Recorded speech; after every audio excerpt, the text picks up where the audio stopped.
गर्मी में एक पंखे में मायका और ससुराल। ओहो, कितनी गर्मी है। थोड़े बहुत पंखे का तो इंतजाम कर ही सकते थे भाई साहब आप लोग इस टेंट में। बहन जी, बस हाथ थोड़ा टाइट था, इस वजह से नहीं कर पाया, मुझे माफ कर देना। बहुत ही मुश्किलों से हमने अपनी बेटी की शादी की है। आप समझ ही सकती हैं कि हम कितने गरीब हैं। अरे गरीब इतना भी गरीब नहीं होता जितना आप दिख रहे हो। खैर अब क्या ही कह सकती हूँ। चल विकास, बहू को गाड़ी में बिठा ले।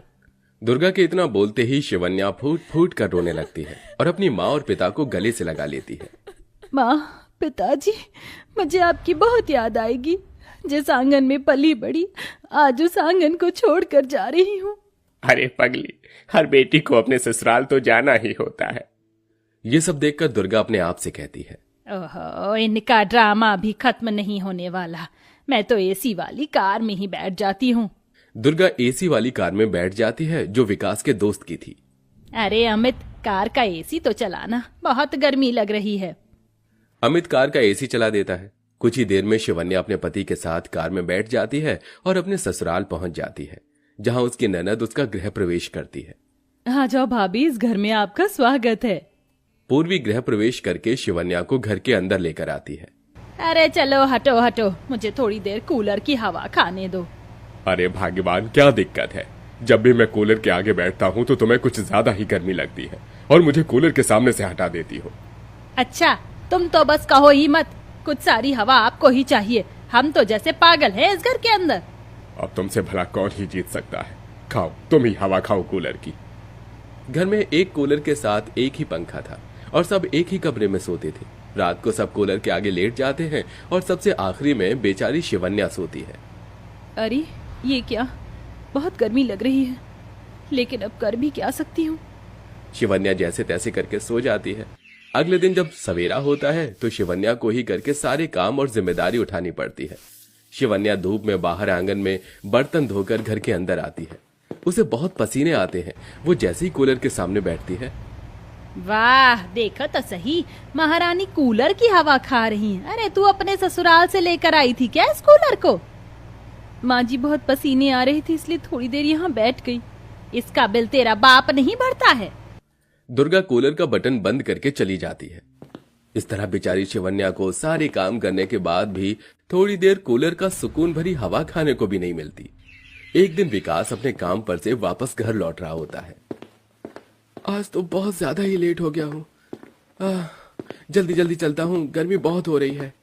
विकास चलते चलते फुटपाथ पर आ जाता है, जहां वो अपनी पत्नी के माता पिता को फुटपाथ पर बैठे देखता है।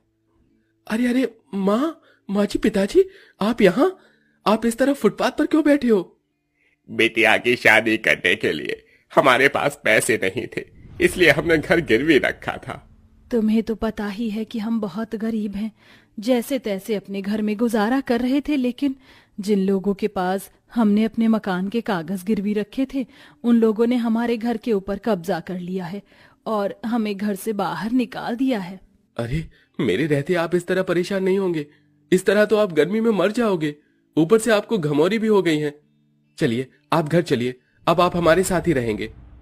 विकास अपनी पत्नी के मायके वालों को अपने साथ अपने घर ले आता है। नमस्ते बहन जी, कैसी हो? मैं तो ठीक हूँ, लेकिन आज बिन बुलाए आज हमारे घर पर? माँ, इन्हें मैं यहाँ लेकर आया हूँ। विकास दुर्गा को सब बताता है। अरे तेरा दिमाग खराब तो नहीं हो गया है? तू क्या सोचकर इन्हें घर ले आया? अरे हमारा खुद का गुजारा तो हो नहीं पा रहा, अब तू इन्हें भी इस घर के अंदर ही रखेगा? माँ, आप भी ना कैसी बातें कर रही हो? जैसे हम लोग इस घर में रह रहे हैं उसी तरह ये लोग भी रह लेंगे। इन्हें आज हमारी जरूरत है। हमें इस तरह अकेला इन्हें नहीं छोड़ना चाहिए। लगता है बहू ने तुझे अपने वश में कर लिया है, तभी तो उसकी और उसके परिवार वालों की चिंता करता है। अब मैं तुझे क्या ही बोलूं, जो तुझे ठीक लगे वही कर। सुजाता की ये सारी बातें सुनकर लता और रमेश बहुत मायूस हो जाते हैं। तो वहीं बेचारी शिवन्या की आंखों में भी आंसू आ जाते हैं, जिसके चलते शिवन्या अपने माता पिता से कहती है, माँ, पिताजी, आपने मेरी शादी के लिए घर मकान क्यों बेचा? इससे अच्छा तो आप मेरी शादी ही ना करते तो सही रहता।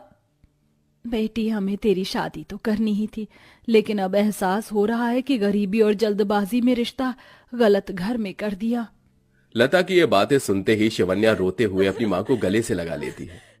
अब एक ही घर के अंदर ससुराल और मायके वाले जैसे तैसे करके अपना गुजारा कर ही रहे थे कि अचानक से कूलर खराब हो जाता है, जिससे घर में और भी ज्यादा गर्मी हो जाती है। हे भगवान, ये क्या, जब से इस घर के अंदर हमारी नई बहू आई है कोई ना कोई काम खराब हो ही जाता है। आज देखो ना, हमारा कूलर भी खराब हो गया। अब इस गर्मी में हम लोग कैसे गुजारा करेंगे? मुझे तो लगता है बहू के पैर ठीक नहीं हैं। कहीं हमारी बहू अपशगुनी तो नहीं है? दुर्गा के मुंह से ये बातें जब शिवन्या और उसके माता पिता सुनते हैं तो उन्हें बहुत बुरा लगता है। रात भर अब बहू के मायके और ससुराल वालों को एक पंखे के नीचे ही सोना पड़ता है। किसी को भी पंखे की हवा सही से नहीं लगती और सब पूरी रात परेशान हो जाते हैं। ये देखकर अगले ही दिन शिवन्या काम करने के बारे में सोचती है। इस तरह मेरे पति अकेले घर का खर्च कब तक उठाएंगे? मुझे अपने पति की मदद करनी चाहिए। अगर मैं भी कमाऊंगी तो उन्हें थोड़ा सा साथ मिल जाएगा। काश कि मैंने तेरी शादी कोई अच्छे घर में की होती। कम से कम ये दिन तो तुझे देखने नहीं पड़ते। ये सब हमारी ही गलती है बेटा। इस तरह शिवन्या सुबह आंगनवाड़ी में बच्चों को पढ़ाने का काम पकड़ लेती है और शाम को एक अमीर घर में खाना बनाने का काम पकड़ लेती है, लेकिन इसके बारे में वो किसी को नहीं बताती। एक दिन शिवन्या की माँ लता ही उससे पूछ लेती है, तुम रोजाना सुबह शाम गायब रहती हो, कहाँ चली जाती हो?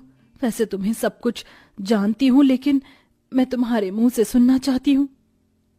एक माँ से उसका बच्चा क्या ही छुपा पाएगा? माँ, आपको पता चल गया है कि मैं काम करने लगी हूँ।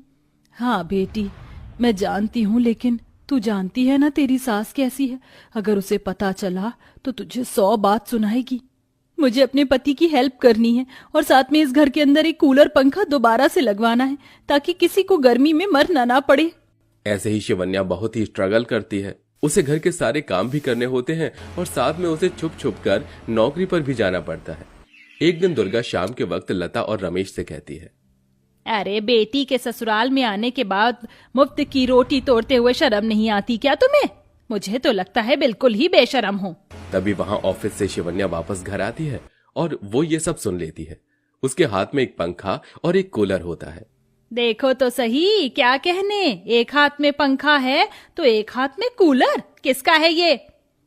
ये सब मेरा है माँ जी, मैं लेकर आई हूँ। आज मुझे मेरी पहली तनख्वाह मिली है, बस इसी की खुशी में।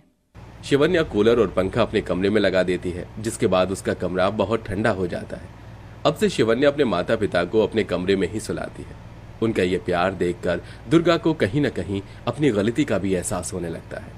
मैंने जो अपनी बहू के साथ किया वो बिल्कुल भी ठीक नहीं है। मैंने उसे बहुत सताया और उसके साथ साथ उसके मायके वालों को भी। बेचारी मेरी बहू इतनी मेहनत करके एक पंखा और कूलर लेकर आई है आज। अगले ही क्षण दुर्गा रमेश और लता से माफी मांग लेती है।